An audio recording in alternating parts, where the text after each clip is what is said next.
Revenue శాఖ మంత్రి పొంగులేటి శ్రీనివాసరెడ్డి గారు ప్రవేశపెట్టిన తెలంగాణ భూభారతి భూమిపై హక్కుల రికార్డు చట్టము 2024 ఈ ప్రవేశపెట్టిన చట్టాన్ని సంపూర్ణంగా సమర్థిస్తూ దీనికి సంబంధించిన చర్చను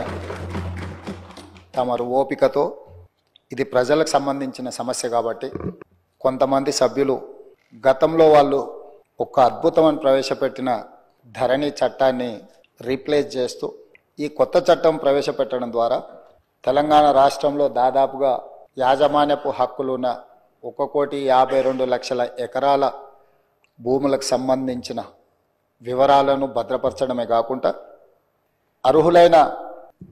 ప్రతి భూ యజమాని యొక్క హక్కులను కాపాడడానికి ఈ చట్టాన్ని సమర్థవంతంగా ఈ సభలో ప్రవేశపెట్టి ఈ సభలో చర్చ జరగడం ద్వారా 4 కోట్ల తెలంగాణ ప్రజలకు ఈ ప్రభుత్వం ఒక సమర్థవంతమైన ఈ తెలంగాణ రైతాంగానికి పూర్తి స్థాయిలో ఉపయోగపడే చట్టాన్ని తీసుకొచ్చింది అని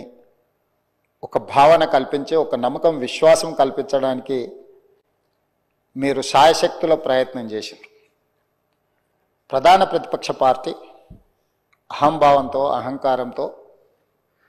సభా మర్యాదలను ఉల్లంఘించి సభాపతి మీదనే దాడి చేస్తామన్న ధోరణిలో చర్చను అడ్డుకోవాలనే ప్రయత్నం చేసింది. సహజంగా మిత్రులు సాంబశివరావు గారు చెప్పినట్టు ఎవరికైనా కుర్చీలో కూర్చుంటే సహనానికి కూడా ఒక హద్దు ఉంటుంది. మీరు సహనం కోల్పోయి వాళ్ళ మీద చర్యలకు ఉపక్రమించే పరిస్థితులు వాళ్ళు కల్పించినా మీరు చాలా ఓపికతో వారు ఎలాంటి ప్రయత్నాలు చేసినా రెచ్చగొట్టడం ద్వారా ఈ చర్చను తప్పుదారి పట్టించాలనే ప్రయత్నం చేసినా మీరు అవకాశం ఏమాత్రం ఇవ్వకుండా వాళ్ళంతటా వాళ్ళే సహనం చచ్చిపోయి సహకరించవలసిన పరిస్థితిని కల్పించి ఈ సభను ముందుకు నడిపించి ఇంత కీలకమైన ముఖ్యమైన ఈ చట్టాన్ని తెలంగాణ రాష్ట్ర రైతాంగానికి మేలు జరిగే విధంగా ఈరోజు కొనసాగించినందుకు మిమ్మల్ని మనస్ఫూర్తిగా అభినందిస్తూ ఈ తెలంగాణ సమాజం ఈ ప్రాంతం ప్రతి సమస్య భూమి చుట్టూతోనే ముడిపడి ఉన్నది. ఆనాడు ప్రధానంగా కమ్యూనిస్టు సోదరులు రావి నారాయణ రెడ్డి గారు కావచ్చు, ఆరుట్ల కమలాదేవి గారు కావచ్చు, మల్లు స్వరాజ్యం గారు కావచ్చు, భీమిరెడ్డి నరసింహారెడ్డి గారు కావచ్చు, ధర్మ భిక్షం కావచ్చు, సరే ఆరుట్ల కమలాదేవి, ఆరుట్ల రామచంద్రారెడ్డి గారు, బద్దం ఎల్లారెడ్డి గారు, మిత్రులు చాలామంది చెప్తా ఉన్నారు, చాకల ఐలమ్మ, ఇట్లా అంటే చరిత్రలో వెనక్కిపోయినా కొద్దిగా వాళ్ళ పోరాటాలన్నీ కూడా వారు ఈ పోరాటంలో అసూలు బాసింది ఈ భూమి కోసమే. ఈ భూమిని ఆత్మగౌరవంగా, ఈ భూమిని హక్కుగా, ఈ భూమి వాళ్ళ జీవించే హక్కు వాళ్ళకు ఆత్మగౌరవాన్ని తెచ్చిపెట్టేది. దీని మీద కొంతమంది ఆధిపత్యం చెలాయించి అధికారంతో అహంకారంతో ఆధిపత్యాన్ని నిలబెట్టుకోవాలని రకరకాల దాడులు చేసి వాళ్ళను నియంత్రించి నిర్బంధించి వాళ్ళను భౌతికంగా అంతమొందించి అధికారాన్ని నిలబెట్టుకోవాలని చూస్తే ఆనాడు తొట్టి కొమరయ్య నుంచి దుడ్డుకర్రల సంఘం పెట్టి ఈ భూమిని కాపాడుకునే ప్రయత్నంలో వాళ్ళు విజయం సాధించిండ్రు. వాళ్ళు అమరులు అయిండొచ్చు కాక, కానీ తెలంగాణ సమాజంలో ఉన్న భూమే తమ హక్కు ఆత్మగౌరవాన్ని భావించి సాయుధ రైతాంగ పోరాటం చేసి భూమి కోసం, భుక్తి కోసం, విముక్తి కోసం ఆనాడు వీరోచితంగా పోరాటం చేసి ఆనాడు చెరబట్టిన రాజుల నుంచి ప్రాంతానికి విముక్తి కలిగించారు. ఆ తర్వాత ఎప్పుడు ఏ ఉద్యమం వచ్చినా అది కమ్యూనిస్టు ఉద్యమాలు కావచ్చు, నక్సల్బరీ ఉద్యమాలు కావచ్చు,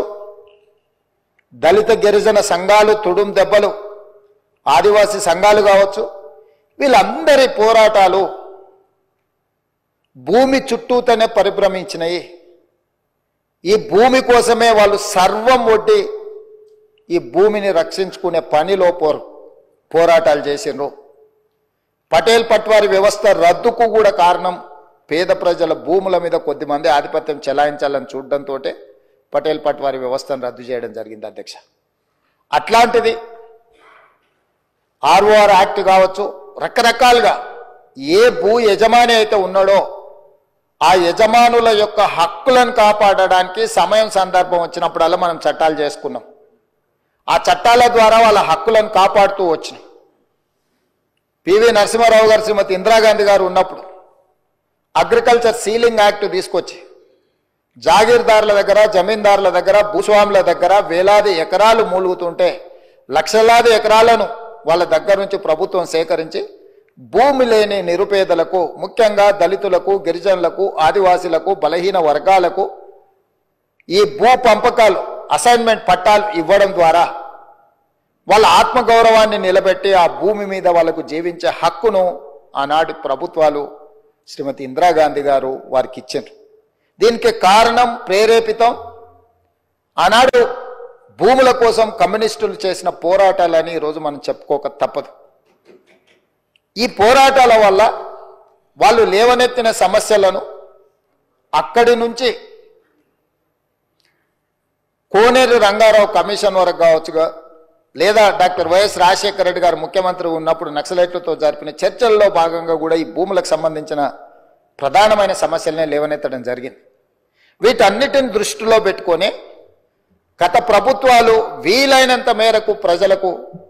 మేలు జరిగే విధంగా చట్టాలను సవరించారు. ఇంతకుముందు అక్బరుద్దీన్ ఓవైసీ గారు చెప్పినట్టు ఆనాడు యూపీఏ ప్రభుత్వంలో భూభారతి నిజామాబాద్ పైలట్ ప్రాజెక్ట్ కింద కేంద్ర ప్రభుత్వం మన్మోహన్ సింగ్ గారు, సోనియా గాంధీ గారు రికార్డ్స్ డిజిటలైజేషన్ చేయడం కానీ, భద్రపరచడం కానీ,